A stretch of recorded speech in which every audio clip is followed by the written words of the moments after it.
Floresta faz a diferença. Boa tarde a todos. Estamos dando continuidade a essa vigília que teve início hoje às 10 horas da manhã e pela qual já passaram diversas personalidades dessa área. Estivemos em Brasília, no Senado, discutindo e ouvindo depoimentos de pessoas que estão trabalhando lá diretamente. E agora, essa sessão que eu tenho a alegria de abrir, se dedica à ciência. Mas se você não é cientista, não é professor, não é pesquisador, não se preocupe, porque muitas vezes as pessoas têm a imagem de ciência como uma coisa aborrecida, cacete, uma coisa... Não, não é o caso. Os cientistas que vão falar aqui são cientistas comprometidos, antes de tudo, com o debate público.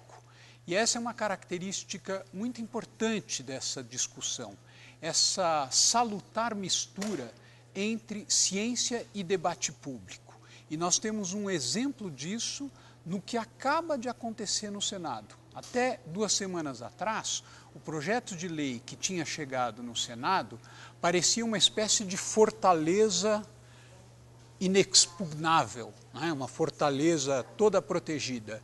Agora, não. Graças ao debate público, vários senadores, o senador Aloysio Nunes Ferreira, por exemplo, fizeram emendas muito importantes e muito construtivas, de maneira que o que vai ser votado amanhã na Comissão de Constituição e Justiça já está modificado de forma bastante substantiva com relação ao que veio da Câmara dos Deputados. O que o conhecimento científico acumulado hoje nos diz sobre o Código Florestal? Antes de iniciar essa sequência de entrevistas que nós vamos fazer, é importante deixar uma coisa muito clara. Ciência não é igual a verdade, ciência é igual a crítica. Então, nenhum cientista que vai aparecer aqui vai dizer para vocês assim, eu sei qual é a verdade. Não, o que os cientistas vão dizer é, as pesquisas que eu fiz e que eu submeti ao parecer crítico de pessoas que entendem do assunto, dizem que o conhecimento até aqui chegou a tal ponto. E é muito impressionante a convergência dessas pesquisas, não só no sentido de mostrar a importância das florestas para o Brasil, mas o quanto o projeto de lei que veio da Câmara compromete a integridade dessas florestas. Nós vamos começar com um pesquisador que fez o mestrado dele no Programa de Ciência Ambiental da Universidade de São Paulo, o Rodrigo Junqueira, e que hoje trabalha no Instituto Socioambiental. E uma das coisas mais fascinantes na trajetória do Rodrigo é que ele, muito jovem, ele foi secretário da Agricultura de um município no Piauí, logo depois que ele se formou como engenheiro agrônomo. Aí depois ele fez o mestrado e ele foi para o Instituto Socioambiental, onde ele é uma das figuras importantes num trabalho que faz algo que 3, 4 anos atrás nós poderíamos dizer que é inimaginável, que é juntar fazendeiros e índios para fazer regeneração de áreas florestais, mostrando que regeneração florestal não é apenas bom para nós que não temos nenhuma relação direta com a agricultura por morarmos na cidade, mas é ótimo para quem vive da agricultura e para quem tem na agricultura o seu negócio. Eu acho que o Rodrigo já está na linha. Oi, Rodrigo, tudo bom?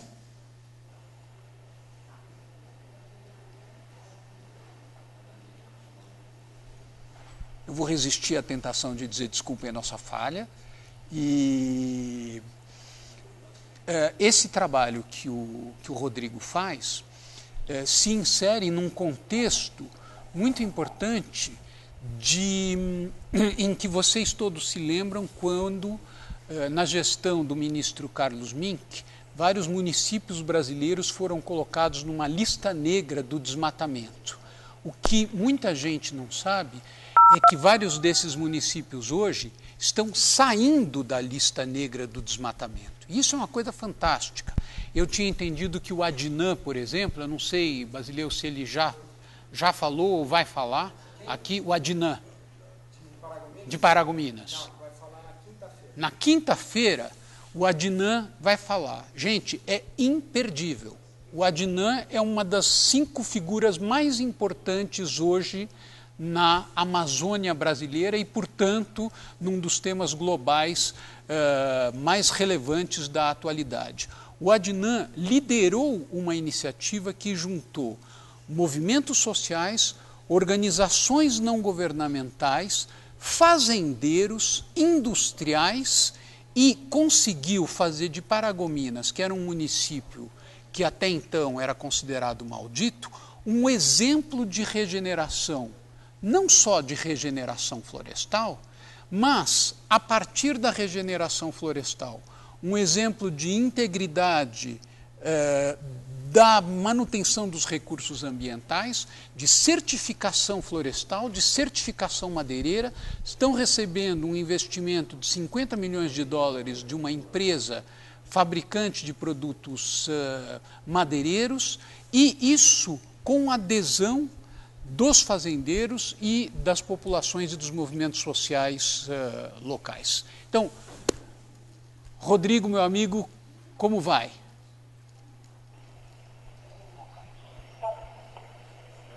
Ainda não? Oi, Rodrigo.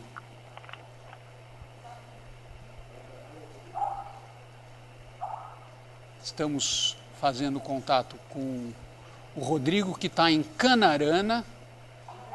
E... Alô? Alô? Oi, pronto. Eu não estou ouvindo não, cara.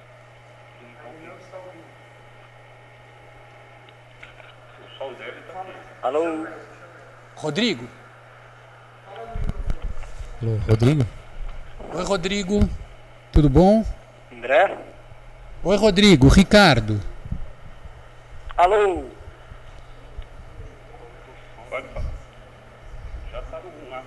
Oi, Rodrigo. Oi, Ricardo. Que ótimo te ouvir. Tudo bem? Tudo bom? Então, estava aqui contando para o pessoal, começando a contar para o pessoal o trabalho que você está desenvolvendo aí em Canarana, essa capacidade que vocês tiveram de levar para a prática mesmo dos fazendeiros a regeneração florestal a partir de uma cooperação com as comunidades locais e, sobretudo, com as comunidades indígenas. Pelo que eu entendi, enquanto nós conversarmos, vai passar um vídeo mostrando um pouco algumas dimensões do teu trabalho. Então, pergunto para a Thaís se é isso, se já podemos rodar esse vídeo. Boa tarde a todos, boa tarde, Ricardo, um prazer poder falar com vocês. A ideia é a gente vai mostrar agora rapidamente com o som uma pequena abertura do nosso trabalho, inclusive com o depoimento de um produtor, e logo depois vai passar esse vídeo aí para os telespectadores poderem ouvir, ver, né, na verdade, e depois quem quiser saber mais pode acompanhar depois que a gente acabar a matéria. Um dos principais desafios na bacia do Xingu é o de restaurar as áreas que foram desmatadas. As técnicas tradicionais para o plantio de florestas e de cerrado com o uso de mudas são caras e pouco eficientes na maioria dos casos. Eu já venho desde o ano 2002, 2003, fazendo alguns plantios assim, início de temporada de chuvas, de mudas na fazenda. Vinha perdendo muitas plantas, eu plantava, dava uma chuva, eu plantava e de repente vinha o sol.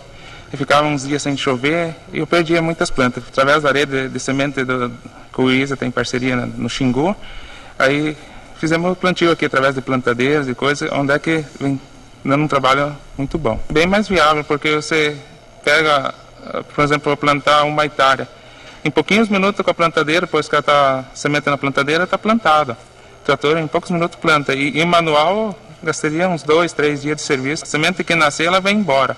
E de muda, você planta, você não tem os 100%, você não tem nem 50% de aproveitamento. Na plantadeira eu plantei aqui, eu tenho plantas que eu plantei dia 2 de novembro, já estão tão altas. E outras que eu plantei agora em janeiro tem plantas com 1 metro de altura.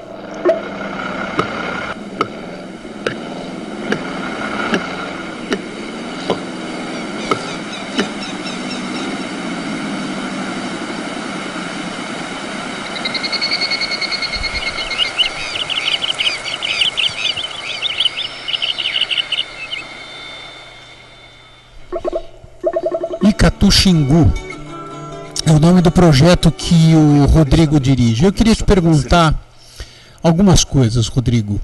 Primeiro é o seguinte: para quem não conhece a região e para quem conhece pouco a agricultura, qual é o interesse que um fazendeiro tem em plantar floresta? Por que esse fazendeiro, em vez de plantar soja ou plantar pastagem, vai plantar floresta? Bom, Ricardo, eu acho que isso é uma coisa que a gente tem conseguido desenvolver com todo esse leque de parcerias que você mencionou originalmente, que é possível sim haver, é possível e é necessário haver essa coexistência do componente florestal na propriedade e a agricultura e a pecuária. A motivação principal de recuperar as nascentes e as matas ciliares, ela reside muito numa percepção por parte dos próprios fazendeiros que a questão da água não se discute, né? E a gente conhece vários depoimentos, várias situações concretas de que ao desmatar essa floresta até a beira do rio, hoje esses corpos d'água já começam a secar. Então, esse produtor, seja ele pequeno, médio, grande, começa a ter uma percepção e já começa a fazer a sua recuperação, né, pensando no seu próprio negócio, e não porque o meio ambiente está clamando ou porque simplesmente a lei quer. Um segundo ponto é que os mercados, principalmente da soja e da carne, começam a se aproximar cada vez mais e exigir que esse produtor tenha um produto socioambientalmente adequado. Então, certamente, isso deve começar pela sua recuperação das nascentes e das matas de beira de rio. Então, é uma questão que na nossa região, por incrível que possa parecer, numa região aqui onde a soja e a pecuária impera, a questão das nascentes e das matas ciliares já está superada. Ninguém discute a necessidade de protegê-la e de quem não protegeu, de que tem que ser recuperada. E, Rodrigo, qual então a posição que você sente desses fazendeiros com relação à discussão atualmente em curso a respeito do Código Florestal? Esse é um tema que tem sido discutido por eles ou é alguma coisa com relação à qual eles estão indiferentes porque houve em algumas regiões do Mato Grosso um movimento de que a discussão em torno e a revisão do Código Florestal e o novo projeto de lei estariam induzindo vários fazendeiros a acelerar os desmatamentos para se antecipar e criar situações de fato na expectativa de uma anistia. Então são duas perguntas: qual a opinião desses fazendeiros com relação a isso e qual a opinião deles com relação aos agricultores que continuam desmatando enquanto que eles, ao contrário, estão reflorestando? Pois é, Ricardo, a primeira questão, infelizmente, a forma que a discussão do Código Florestal tem sido tratado pelas representações sindicais deles, aqui no caso do Mato Grosso da FAMATO e no âmbito nacional da CNA, tem trazido um grande desserviço e uma contra-informação, né?